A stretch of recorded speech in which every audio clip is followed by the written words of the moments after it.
लिखिएगा,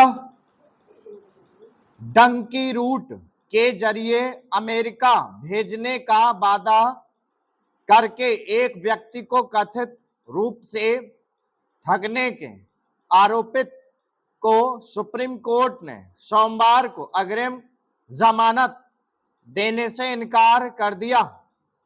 कोर्ट ने बेहद तीखी टिप्पणी करते हुए कहा कि ऐसे लोग भारतीय पासपोर्ट को बदनाम करते हैं।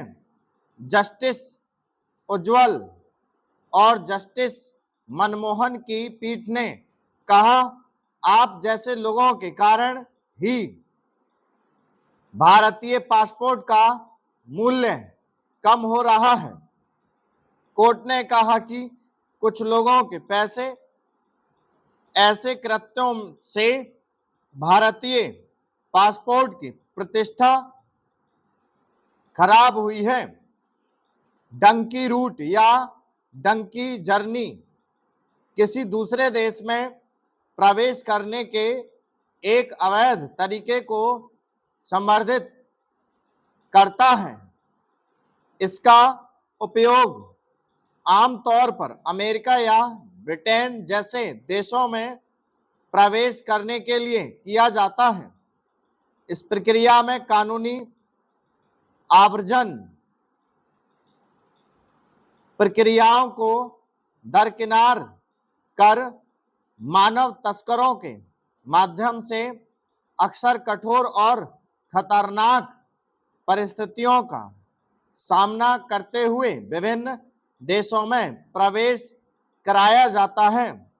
डंकी शब्द पंजाबी मुहावरे पर आधारित एक खेल है जिसका अर्थ है कूदकर एक स्थान से दूसरे स्थान पर जाना।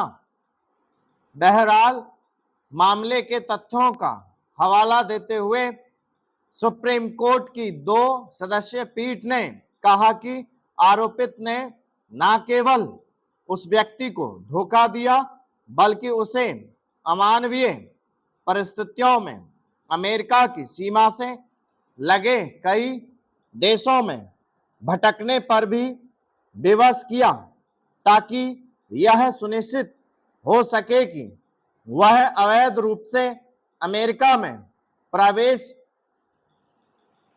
कर सके। पीठ ने इन आरोपों को बहुत गंभीर करार दिया और हरियाणा के रहने वाले ओम प्रकाश की अग्रिम जमानत याचिका पर विचार करने से इनकार कर दिया।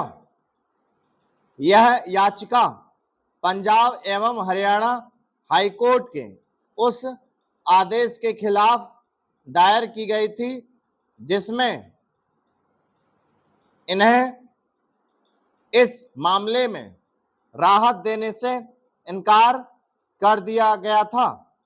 एफआईआर में आरोप लगाया गया कि प्रकाश मुख्य आरोपित का साथी था जो एक एजेंट के रूप में काम कर रहा था और उसने शिकायतकर्ता को आश्वासन दिया था कि वह 43 लाख रुपए दे भुगतान पर उसे वैध तरीके से अमेरिका भेज देगा। मुख्य आरोपित ने शिकायतकर्ता को सितंबर 2024 में दुबई भेजा और वहां से अलग अलग देश में, फिर पनामा के जंगलों में और फिर मैक्सिको भेजा। 1 फरवरी 2025 को मुख्य आरोपित के एजेंटों ने उसे अमेरिका सीमा पर पार करवा दिया।